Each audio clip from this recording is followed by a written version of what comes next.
Welcome to the Humanized podcast, all about personalizing your health. I'm your host, Rebecca Kelly. And today our topic will be, can you prevent cancer reoccurrence, with naturopathic physician, Dr. Amy Rothenberg. Before I introduce Dr. Rothenberg, I want to remind everyone to subscribe and get all the other variety of casts in audio, video, and transcription at humanizedhealth.com. I'd also like to thank our lead sponsor, Village Green Apothecary at myvillagegreen.com.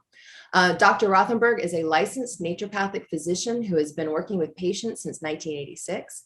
In her practice, she utilizes therapeutic nutrition through food and supplementation, botanical medicine, homeopathy, exercise, mindfulness, and other lifestyle modifications to create individualized patient plans. Dr. Rothenberg is also a writer and teacher, and she has a new book, You Finished Treatment Now What?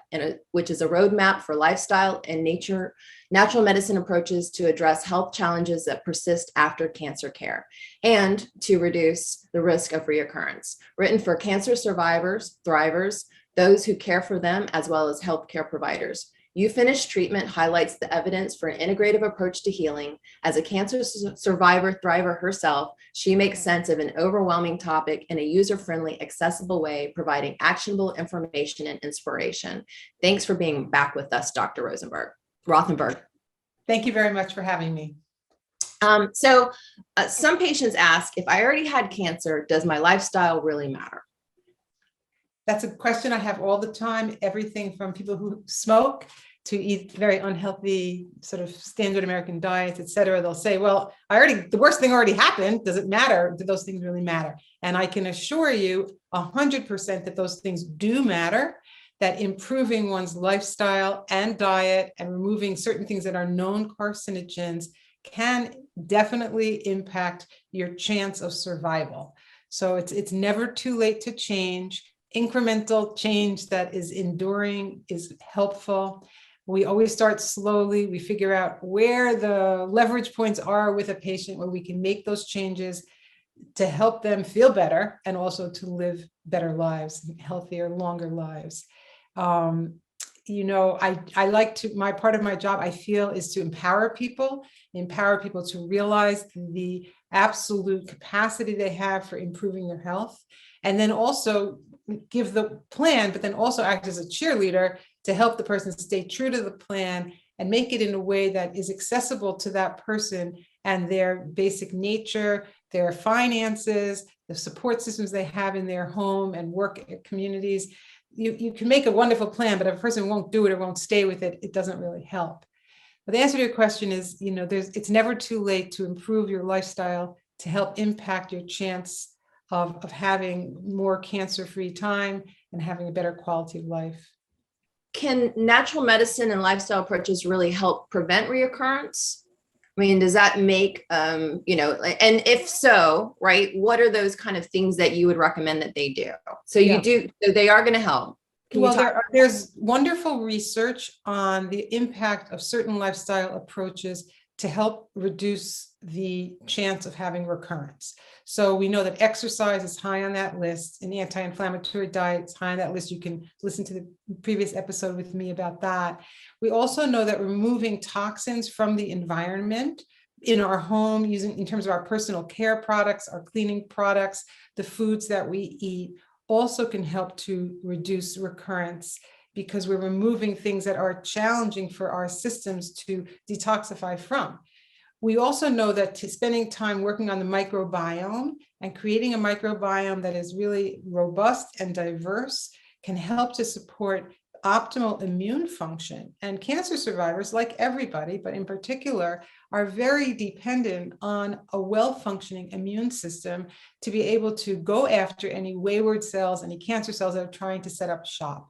So we know that's another thing that we can do. We also know that getting adequate rest can impact your immune function. So that's another key area.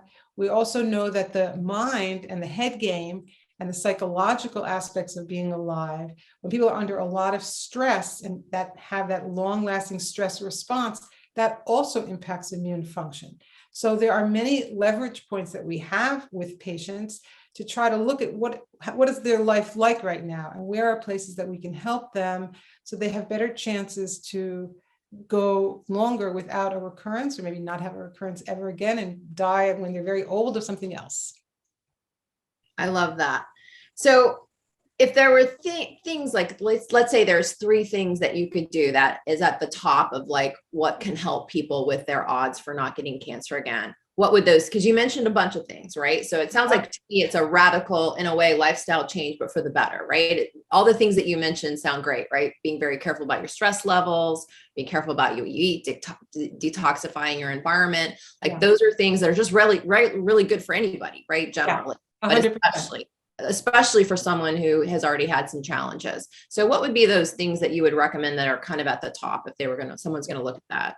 The very top thing, if you can only do one thing, would be to exercise. If you already exercise, you might want to consider ticking it up a little bit more aerobic, include some resistance training, do something that's more stretching like yoga, qigong, tai chi, something like that. The second thing that I would say is that if you smoke, you have to figure out how to stop smoking. There are smoking cessation programs at many local boards of health. The American Cancer Society has a smoking cessation program that's free to the public. You can find online. So there are ways to get tools and support to quit smoking. Vaping as well. It's not better to vape. That's a myth. Also very bad for people. The other piece kind of connected for a lot of people with smoking is drinking. There's not a real good, there's very good evidence that over consuming alcohol is a very strong risk factor for a number of kinds of cancer. So what does that mean? For a woman, that means 1 drink a day is okay. For a man, 2 drinks, not more than that. And I would say for people who've already had cancer, the safe amount of alcohol to drink, sadly, is 0. That doesn't mean you can't have the occasional glass of wine, but I would not have that be part of a regular daily cycle, partly because of the sugar content. A lot of alcohol has quite a bit of sugar, and we know that sugar is not great for the immune system to function at its optimal place. And then thirdly, I would say shifting away from processed foods that are high in trans fats, foods that are overly processed, that have additives, preservatives, and shifting as much as you're able to find and afford to an organic, plant-based diet with lots of fruits and vegetables, nuts and seeds, healthy oils, and your basic lean proteins those would be the main things. And then if I could add one more, it would be to really take a look at your sleep and your capacity to sleep enough and sleep well. When we sleep, it gives the body an opportunity to reset and to get organized, and for the immune system to work better, for us to process the stress that we have, for our minds and our hearts to sync. That's the SYNC, not SINK, to sync periodically, which I think is so good for the human condition in general. So there are a lot of things that we can do that are, I would call low-hanging fruit.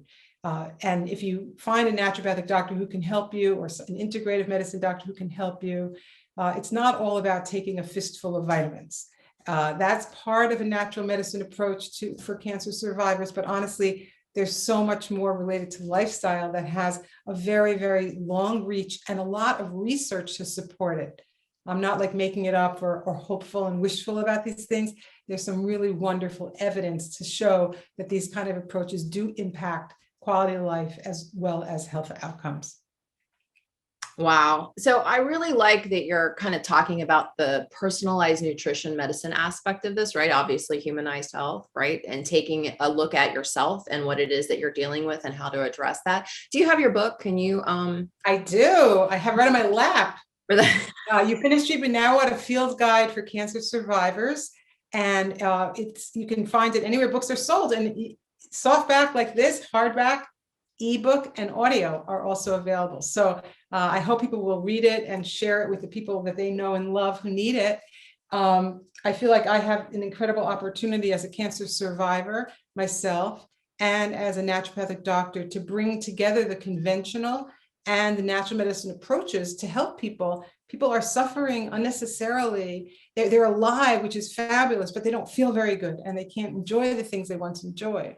And I do think that for most every person, there's possibility and opportunity for improving health related to cancer care. And also, honestly, there are many people that are living with cancer, perfectly productive lives, feeling kind of good enough. People living with cancer, this book is also for you. because the very same approaches that we've used for survivors, meaning a person who's completed care and they're well now, no evidence of disease, are the very same things that you would do if you were living with cancer, with a few exceptions because we don't interfere with current treatments. But for the most part, many of the lifestyle recommendations there have wonderful evidence to back up their adoption. I have a question because we have a couple of minutes left, and you brought up sleep, right? And rest and how important that is. And I know a lot of times when people are stressed and dealing with a lot of things, sometimes it's hard to sleep, right? Because, it can disturb one's rest. In your book, do you give people tips on like what they can do to address those kind of things that are facing them? I do. I have a whole chapter which is called Get Your Rest. Many people, not only cancer survivors, have trouble sleeping. I feel like it's a trouble of our times. Part of it has to do with our computers and screens and the blue light and all of that. Part of it has to do with access to too much work. Part of it has to do with too much stress. So another chapter of the book, which is on the head game and how to build and work the tools to help us get and stay more balanced, also impact and positively affect sleep. We also know that exercise early in the day and a routine, all the sleep hygiene things do help. We have an epidemic of dependence on benzodiazepines and other drugs that are hard to get off of. I have many people who live a perfectly healthy lifestyle, but don't think anything about taking trazodone or something like that to sleep. I have worked with many people like this to help wean off these medications.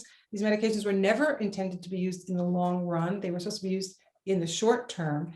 And they do, used in the long run, have a side effect profile, particularly related to cognitive decline, that's very concerning. So some of the natural medicine approaches include using things like melatonin and magnesium, sort of nutritional supplements. Others are using botanical medicines, things like lavender, that can be very relaxing, whether taken or diffused, and a few other approaches that are related more toward helping balance the adrenal glands and hypothalamus, that we call the HPA axis, and we can help to balance that, which can help reduce the stress response and help to improve quality and length of sleep. Sleep is probably the greatest drug of all time.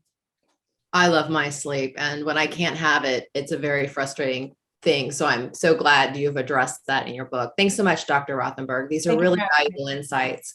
Dr. Amy Rothenberg can be found at www.dramyrothenberg.com. I'm going to spell that. That's DRAMYROTHENBERG.com. Let me remind you to subscribe and get access to all our Humanized videos, podcasts, and transcriptions from all of our thought leaders on personalized health at humanizedhealth.com. Thanks for being with us.